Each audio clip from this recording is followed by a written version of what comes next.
이미 읽은 말씀 가운데서 시편 116편 12절 다시 봉독합니다.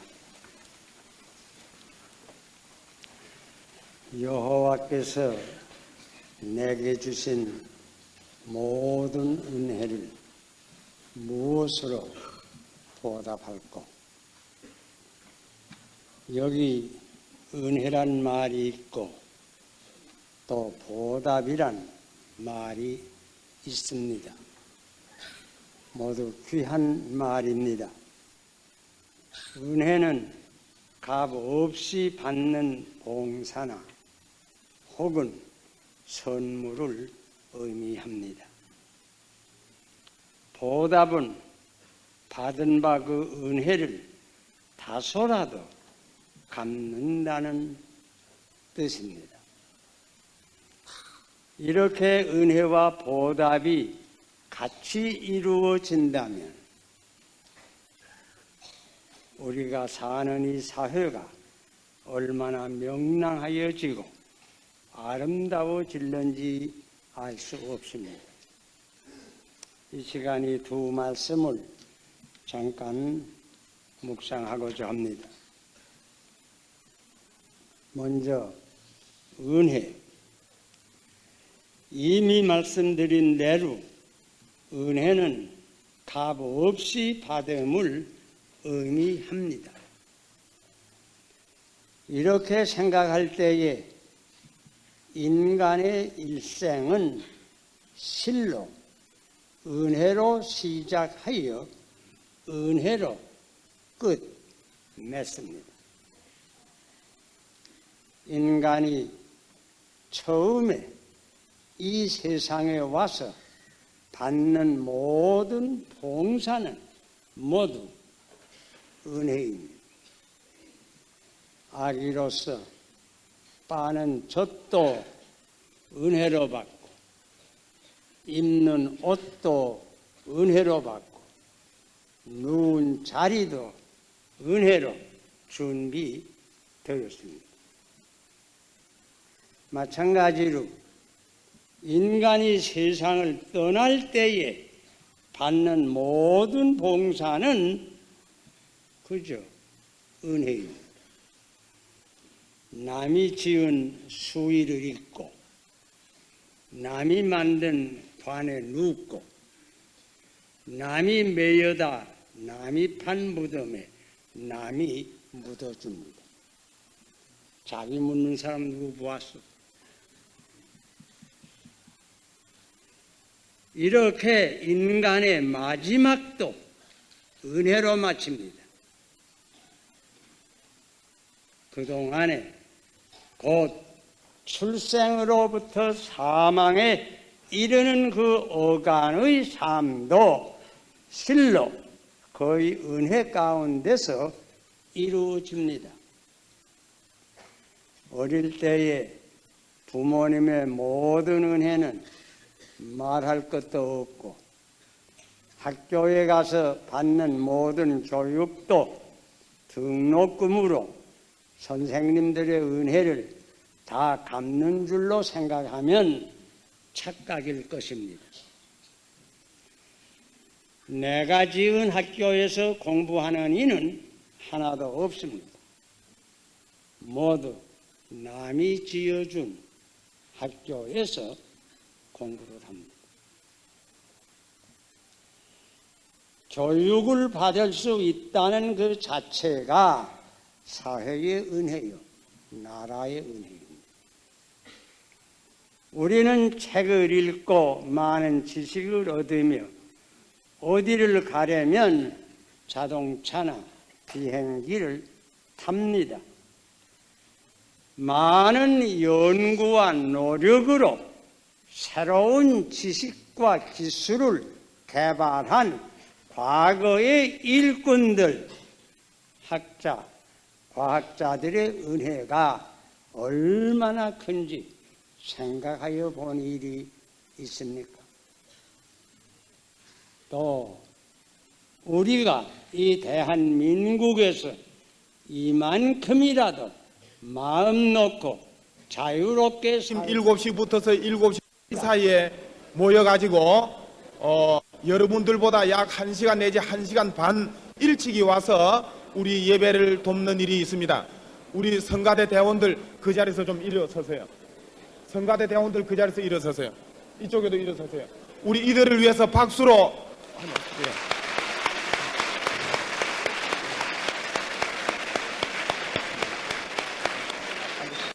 기억합니까? 이 모든 인간의 은혜가 이렇게 막대하거니와 인간의 삶의 배후에 있는 천지와 자연을 지으신 하나님의 은혜는 어떠합니까? 자연을 통한 하나님의 은혜가 없이 인간이 하루라도 살 수 있습니까? 햇볕도 거저 주시는 하나님의 은혜입니다. 공기도 물도 오곡백과 아니 모든 이른바 자연 천연 자원은 모두 거저 주십니다. 금도 거저 주시고 은도 거저 주시고 철도 거저 주시고 석탄과 현대 생활의 필수적인 석유도 모두 거의 은혜로 받는 것입니다. 깊이 생각하면 하나님과 인간과의 관계는 모두 은혜의 관계입니다. 육신 생활만이 아닙니다. 우리의 영적 생활을 생각할 때에 더욱 그러합니다. 죄로 말미암아 죽을 수밖에 없는 인간들에게 구주를 거저 주셨습니다. 독생자도 거저 보냈습니다. 그러므로 구원은 은혜로 거저 누구나 받았습니다. 죄 사함을 받는 것은 우리의 노력으로 얻지 못합니다. 아무리 착한 사람이라고 하되 그 선행으로 구원을 얻을 수는 없습니다. 성경 말씀 그대로 누구나 구원은 은혜로 거저 받았습니다. 그러므로 자랑할 사람도 없고 뽐낼 수 있는 사람도 없습니다. 다만 누구나 이 크신 은혜를 감사하며 하나님께 영광을 돌릴 뿐입니다. 육신 생활이나 영적 생활이나 모두 하나님의 크신 은혜로 이루어집니다. 둘째로 보답에 대해서 생각하십시오. 이 은혜에 대한 보답을 생각하기 전에 이렇게 크신 하나님의 은혜를 깨닫는 이들이 얼마나 될까 생각할 수밖에 없습니다. 물속에서 헤엄치는 물고기들이 물의 은혜를 모르는 것처럼 공중에 나는 새들이 공기의 은혜를 모르는 것처럼 우리 인간들이 대체로 하나님의 은혜 가운데 살면서도 그 은혜를 모르는 것이 또한 사실이 아닐까. 아무리 지식이 많다고 해도 아무리 지위가 높다고 해도 지혜가 있다고 하는 사람들 가운데도 이 하나님의 은혜를 깨닫지 못하는 이들이 얼마나 많은가. 실로 놀랄만한 사실입니다. 그저 자기가 잘나서 그저 자기의 지혜로 그저 자기의 능력으로 모든 것이 되는 줄 스스로 속는 이들이 얼마나 많을까요? 실로 미련하고 몽매한 인간들입니다. 설명 말씀 그대로 스스로 지혜 있다 하나 우준하게 되었습니다. 그뿐 아닙니다. 어떤 이들은 많은 사람들이 은혜를 잠깐 깨닫는다고 하지만은 대체로는 곧 잊어버립니다. 하느님의 은혜에 대하여도 또는 사람의 은혜에 대하여도 곧 잊어버리기 쉽습니다. 그러므로 옛날부터 원수는 돌에 새기나 은혜는 물에 새긴다 하는 말이 있습니다. 물에 새기니 얼마나 오래 갈 것입니까? 예수님 당시에 고침을 받은 문둥병자 10명 가운데 오직 한 사람만 은혜를 잊지 않고 돌아와 감사를 드렸다는 이 얘기는 너무나 유명합니다. 10사람 중에 오직 한 사람만 은혜를 잊지 않았다는 사실은 실로 비정의 얘기입니다. 그러나 이것이 또한 타락한 현세의 모습이 아닐까 부럽습니다. 예수님의 비유 가운데도 어리석은 부자의 얘기를 우리는 잘 압니다. 어떤 농촌에 한 부자가 있어 어떤 해에 농사가 잘 되어 큰 풍년이 들었습니다. 그 곡식을 다 쌓아둘 곳이 없으니 결국은 작은 옛 곡간을 헐어버리고 큰 새 곡간을 지은 후에 그곳에 곡식과 모든 물건을 가득히 쌓아 놓았습니다. 그리고는 자기 방 안에 그날 저녁에 평안히 누워 스스로 자문자답합니다. 내 영혼아, 여러 해 쓸 물건을 많이 쌓아두었으니 평안히 쉬고 먹고 마시고 즐거워하자. 이렇게 말하면서도 이렇게 큰 풍년이 든 것도 하나님의 은혜라는 생각은 조금도 하지 못하였어요. 하나님의 은혜는 전혀 깨닫지 못하였어요. 옛 부자만 이러할까요? 듣는 대로 금년은 우리 한국에 태풍이 들었다고 합니다. 그리해서 흥겨운 풍년제도 굉장히 벌어진다는 소문이 들립니다. 그런데 우리 국민 혹은 농민들 가운데 이렇게 풍년이 든 것을 하나님의 은혜로 알아 감사하는 이들이 얼마나 되는지.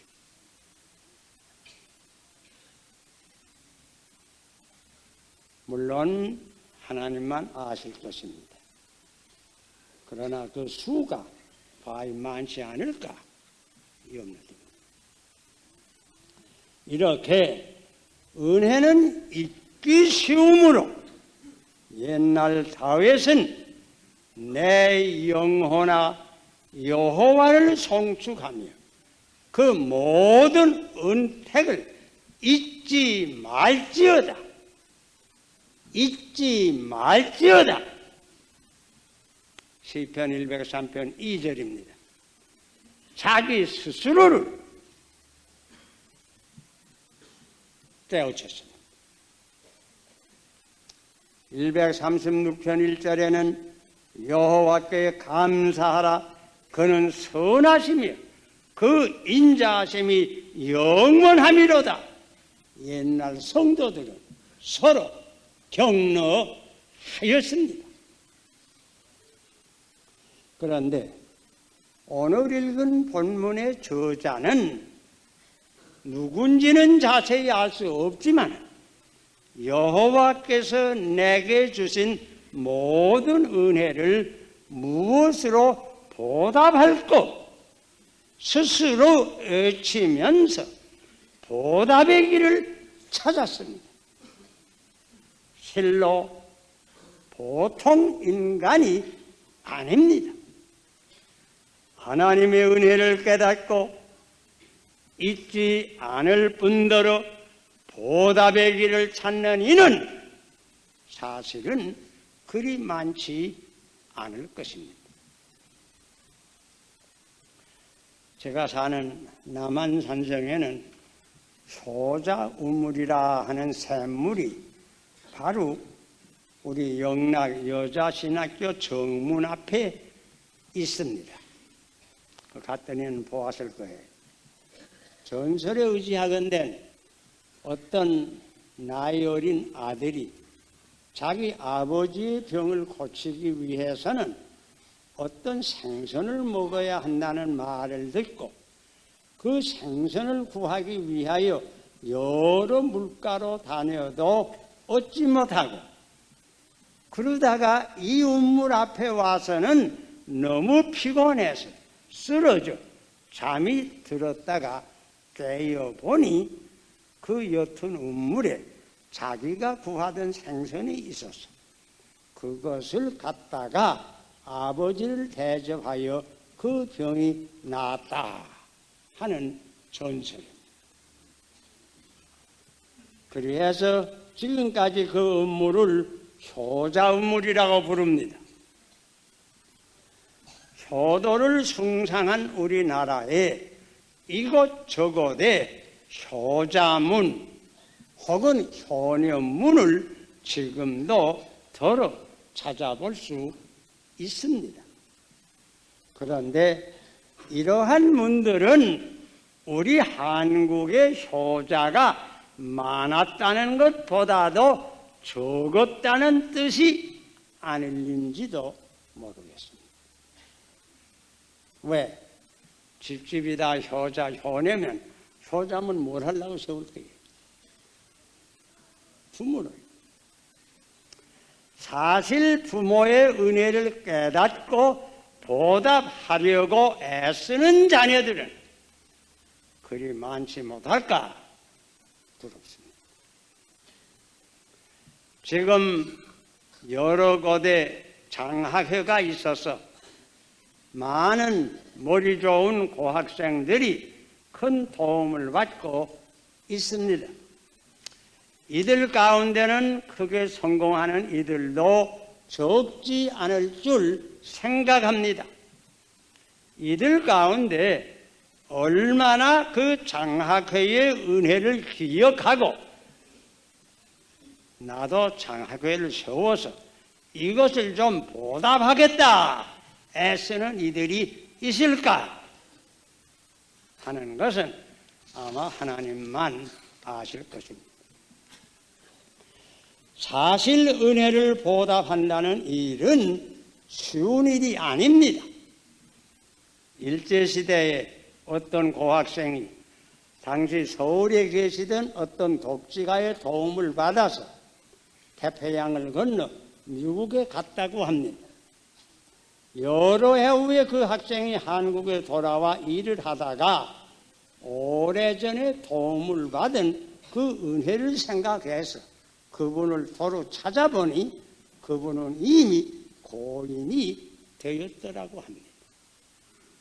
그래서 그 아들에게 감사의 뜻을 표하였다는 이야기도 있습니다.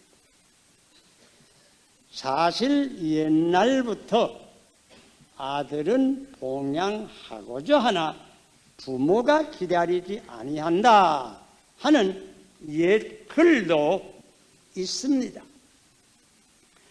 부모의 은혜에 대한 보답뿐 아니라 모든 면이 그러한 경우가 많은 줄 압니다.